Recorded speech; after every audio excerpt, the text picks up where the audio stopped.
Hello, everyone. Thanks for tuning into this book review. Today we are reviewing, reading, resourcing the 13th book. I'm getting down the list. It's happening. It is happening.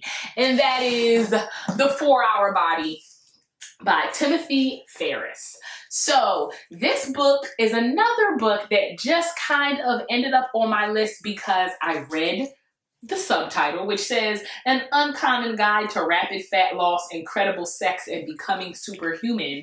And I said, I would love to become superhuman. I'm already on my way. I thought the text was going to be teaching you how to improve these things in your life. And it was. I thought it was going to be a little less scientific than it was, but I guess in this day and age, if it's not factual, people aren't buying into it, people aren't interested, they're not believing it. So the author definitely included a lot of specific ways, specific methods to burning fat, gaining muscle, holding your breath longer, running faster, having better sex. In the first chapter, he says, don't read all 500 pages of this book. You will be bored out of your mind and it will not help you. So it was kind of more of like a choose your own adventure book where you got to go to one thing and then it might direct you to another page. There were only a few chapters in the book that really interest me. I read a chapter about how to lose 20 pounds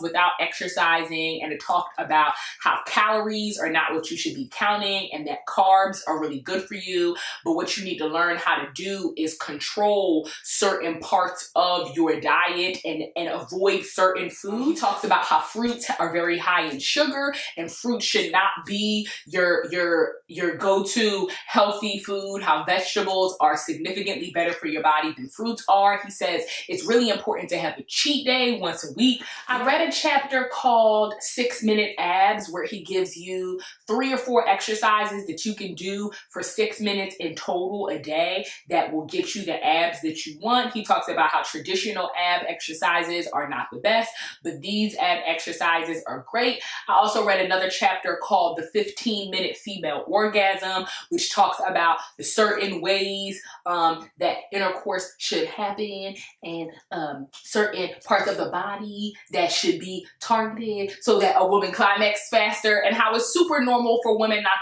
to orgasm during sex. 70% of women do not orgasm during sex. And you know, it could be taboo to talk about these kind of things on my website, SarahnnSays.com, here that you're watching right now. But the reality is we're all grown folk. We know what it is. You have good sex, you have bad sex, you have great sex, you have out of this world sex. He is trying to get everyone to achieve unbelievably amazing sex. So he talks about sex. He talks about where a woman has to be with her body, how she has to be comfortable with pleasuring herself before her partner can pleasure her, and basically how it has a lot to do with angles, it has a lot to do with positions, all of that, blah, blah, blah, we're moving on. There was another chapter in the book called Engineering a Perfect Night's Sleep. I really enjoyed that chapter. I do not suffer from insomnia, but I'm always interested in how to get a better night's sleep. Sometimes I wake up in the morning and I feel kind of groggy. So it gives specific tips about things you can put in your body, and how if you have low blood sugar, you won't be excited to get out of bed in the morning. You'll feel very fatigued even after you gotten 8 or 9 hours of sleep. So it talks about what foods are really good to eat right before bed. It talks about what sleeping positions you can get in that are hard for you to move in. So it kind of stabilizes your body and gives you a better chance of falling asleep faster. It talks about different programs that you can use to measure your sleep pattern so you have a better idea of what might be keeping you up at night. So I really enjoyed that chapter, not because it was something that I felt like I needed to look into, but when looking into it in this book, I found that I did gain some insight that I wanted to share with you guys. There were 2 really interesting things that stuck out in this book to me that he introduced in the beginning that kind of looked over all of the rest of the chapters. And the first things were mental models. He was just talking about how the most successful people in the world when trying to accomplish any goal, I want to create $1 billion business, I want to lose 100 pounds, I want to run a marathon, all of these things that seem difficult, if not close to impossible for the average person to do. But he's saying an average person can outshine a genius any day if they start to train their brains to think in a certain way. So one of those ways that he was saying was being responsibly skeptical. So understanding that everything won't work for you, but not being passively skeptical, not saying, okay, I'm not going to try it out, not saying, okay, I'm not going to go for it because I don't feel like it'll work for me. So taking that risk, getting out there, being willing to try and being willing to say, yeah, maybe this isn't perfect for me, but I'm going to find out before I just make up in my mind that this isn't something that will work out for me.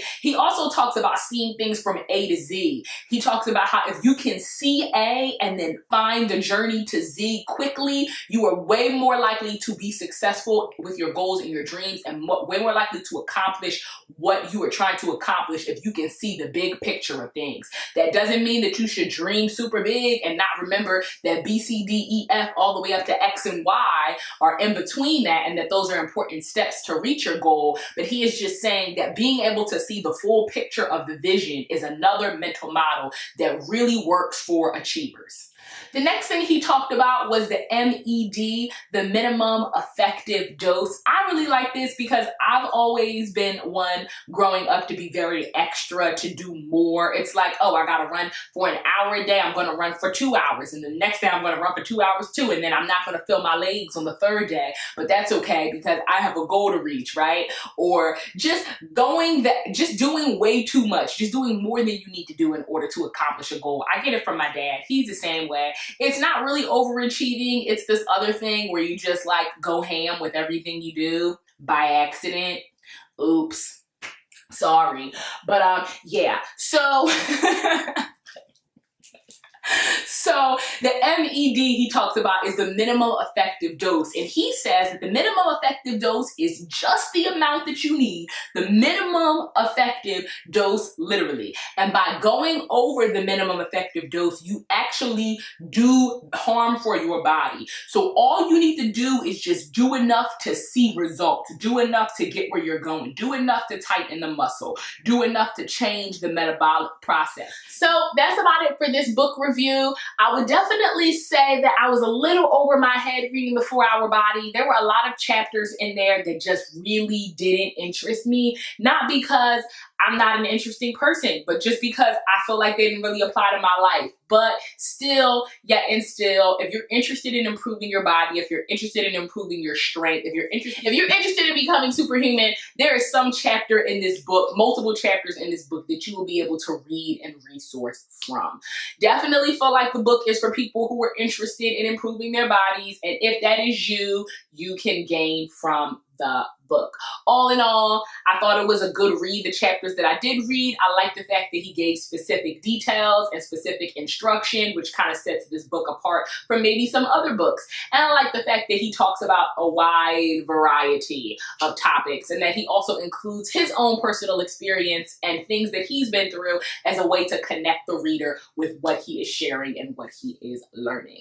So if you want to resource The 4-Hour Body, you can do so. I got it at my local library. It's on Amazon. I think it might be a little more expensive than some of the other books on my list, but I definitely don't think it's the kind of book where you could go online and get a summary of it and it would be efficient.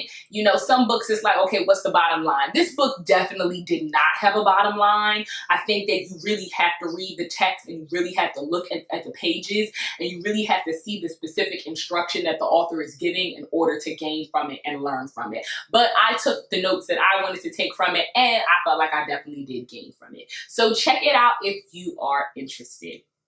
Thank you so much for watching. More reviews coming soon. We have 4 more books to read this year, and I'm super pumped to do it. You know, it's late November, but we're moving along, and I am happy that I will be able to accomplish this goal of reading these 17 books in 2017. Thank you so much for watching. Until next time.